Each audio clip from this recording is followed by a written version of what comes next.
टी20 world cup 2026 के लिए पाकिस्तान का स्क्वाड सामने आने ही वाला है। आजकल पीसीबी की तरफ से 15 रुकनी स्क्वाड को अनाउंस कर दिया जाएगा, लेकिन इस दफा डिबेट 15 पे नहीं हो रही। इस दफा डिबेट जो है वो प्लेइंग 11 पे होगी, क्योंकि जिस तरह की परफॉर्मेंस सलमान अली आगा ने वन डाउन आके दे दी है, उस परफॉर्मेंस को लेके बहुत बहुत बड़े मसले खड़े हो रहे हैं। उस परफॉर्मेंस के बिहाफ पे हमारे मेन दो एक्सपीरियंस्ड प्लेयर बाबर आजम और फखर जमान, इन दोनों का नंबर जो है वो डिस्टर्ब हो रहा है। कैसे डिस्टर्ब हो रहा है आज हम इस वीडियो में डिस्कस करेंगे। लेकिन इससे पहले अगर आपने हमारा चैनल अभी तक सब्सक्राइब नहीं किया तो चैनल को सब्सक्राइब करें, लाइक करें, शेयर करें, कमेंट किया करें और हमें सपोर्ट किया करें। अगर बात करें सलमान अली आगा के कैरियर की, तो सलमान अली आगा के कैरियर की सबसे बेस्ट परफॉर्मेंसेस जो निकल के आई हैं वो वन डाउन नंबर पे ही निकल के आई हैं। और सबसे ज्यादा पाकिस्तान टीम जिस नंबर पे स्ट्रगल कर रही है वो नंबर भी वन डाउन ही है, क्योंकि बाबर आजम के स्ट्राइक रेट को लेके हम बारहा बात कर चुके हैं कि बाबर आजम का स्ट्राइक रेट वन डाउन वाला नहीं है। अगर पावर प्ले में पहले दूसरे ओवर में विकेट गिरती है ऊपर से, तो जब बाबर आजम आता है तो मैच स्लो डाउन हो जाता है। लेकिन जबकि पावर प्ले को यूटिलाइज करके पूरे का पूरा मैच बिल्ड किया जाता है। इसी बात के बिहाफ पे अगर हम सलमान अली आगा को वन डाउन वाला नंबर दे देते हैं, तीसरा नंबर दे देते हैं, तो बाबर आजम किस नंबर पे खेलेगा? सबसे बड़ा क्वेश्चन ये है कि बाबर आजम चौथे नंबर पे खेलेगा। अगर बाबर आजम चौथे नंबर पे खेलेगा तो फखर जमान किस नंबर पे खेलेगा? सबसे बड़ा क्वेश्चन जो है वो ये बनता है। और दोनों मोस्ट एक्सपीरियंस्ड प्लेयर हैं बैटिंग साइड से। फखर जमान को लेके मेरा शुरू से यही ओपिनियन रहा है कि टी20 फॉर्मेट हो चाहे ओडीआई का फॉर्मेट हो, फखर जमान को हमें सिर्फ और सिर्फ एज ओपनर खिलाना चाहिए, क्योंकि एज ओपनर उसने स्टार्ट किया था और एज ओपनर ही उसकी बेस्ट परफॉर्मेंसेज हमें मिली हैं। उसके अलावा हमने उसको बहुत सारे नंबरों पे ट्राई कर लिया, लेकिन वो कहीं पे भी हमें उस तरह परफॉर्म करता हुआ नजर नहीं आया जिस तरह वो हमेशा ओपनर परफॉर्म करता है। वो है हिटर, वो पावर प्ले को यूटिलाइज करने वाला प्लेयर है। और टी20 फॉर्मेट में अगर ऐसा प्लेयर पहले 6 ओवर भी खेल जाए तो 6 ओवर में 50-60 स्कोर करके आपको देके आउट भी हो जाए तो आपको कोई दुख नहीं होता। लेकिन ऑन दी अदर हैंड अगर मैं बात करूं तो साइम अयूब भी हमारा सेम इसी कैटेगरी का प्लेयर है। वो भी तेज खेलने वाला प्लेयर है, बड़ी हिट्टे मारने वाला प्लेयर है, पावर प्ले को यूटिलाइज करने वाला प्लेयर है। लेकिन उसके ऊपर भी अब एक एशिया कप से लेके अभी तक एक पैच चल रहा है, वो उस पैच से नहीं निकल पा रहा। लेकिन हम अब ये भी नहीं कर सकते कि फखर जमान को निकाल दें और साइम अयूब को रख लें, या टोटली जो है वो फखर जमान के ऊपर डिपेंड कर दें। इसलिए मैं ये कहूंगा कि फखर जमान और साइम अयूब को अल्टरनेटिव ओपनर के तौर पे हमें स्क्वाड में देखना चाहिए कि अगर साइम अयूब के ऊपर पैच आता है वर्ल्ड कप में तो हम फखर जमान को यूटिलाइज करें, और अगर फखर नहीं उस पोजीशन पे चल पा रहा, उस नंबर पे चल पा रहा, तो हम साइम अयूब को वहां पे यूटिलाइज करें। On the other hand same situation में यही कहूंगा कि बाबर आजम और सलमान अली आगा को एक ही नंबर पे अल्टरनेटिव पोजीशन पे खेलना चाहिए। इस चीज को हम चेक कर सकते हैं कि अभी हम कैंप लगाएं, कैंप के बाद जो हमारे ऑस्ट्रेलिया वाले 3 मैच हैं उसमें हम बारी बारी दोनों को चांस देके चेक कर लें। फखर जमान को एज ओपनर और साइम अयूब को एज ओपनर चांस देके चेक करें। एक दो मैच में सलमान अली आगा और बाबर आजम को चेक कर लें कि वो उनमें से बेस्ट परफॉर्म कौन कर रहा है वन डाउन की पोजीशन में। और फिर इसके बाद ये ना हो कि बाबर आजम की पोजीशन पक्की करने के चक्कर में हम उसको चौथे नंबर पे भेज दें। अगर हम इसके दरमियान चौथे नंबर पे बाबर आजम को रखते हैं तो हमारी बैटिंग जो है वो 7वें 8वें नंबर तक चली जाती है और हमारे पास बॉलर जो है वो कम हो जाते हैं। फास्ट बॉलर और स्पिन बॉलिंग, जो स्पेशल फास्ट बॉलर और स्पिन बॉलर है, वो उनकी जगह कम निकलती है।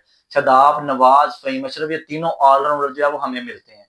इसलिए हमें जो है वो बाबर आजम और सलमान अली आगा में से एक बंदे को नंबर 3 पे और फखर जमान और साइम अयूब में से दोनों में से एक एज ओपनर खिलाना पड़ेगा। और इसको चेक करने के लिए कोई भी प्रॉब्लम भी नहीं है, इसके लिए हमारे पास ऑस्ट्रेलिया वाले 3 मैच भी हैं।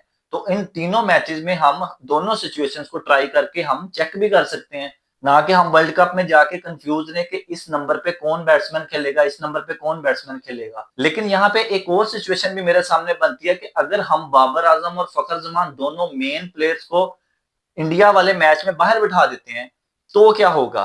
अगर ऊपर से टीम जल्दी आउट होती है तो नीचे हमारे पास कोई खास एक्सपीरियंस वाला बैट्समैन नहीं है। लेकिन इसके लिए मैं ये कहूंगा कि बाबर आजम या फखर जमान दोनों में से एक बंदा इंडिया वाले मैच में वो चौथे नंबर पे खेले, क्योंकि एक्सपीरियंस साइड की जरूरत होगी हमें इंडिया वाले मैच में। अगर तो वहां पे ऊपर से साइम, फरहान और सलमान अली आगा अपनी एज इट इज परफॉर्मेंस दे देते हैं, लेकिन वहां पे बाबर आजम के ना होने का चांस जो है वो हमें नहीं लेना चाहिए, स्पेशली इंडिया वाले मैच में। इंडिया वाले मैच में हमें बाबर या फखर जमान को चौथे नंबर के लिए रखना चाहिए। बाकी मैचेस के लिए हमें साइम अयूब और फरहान को ओपन करवाना चाहिए, सलमान अली आगा वन डाउन, फिर उससे आगे उस्मान खान, और फिर आगे बैटिंग जो है वो चलती रहे। लेकिन इंडिया वाले मैच के लिए जैसे मैंने आपको बताया कि बाबर आजम या फखर जमान में से एक बंदा जो है वो चौथे नंबर पे रखना चाहिए।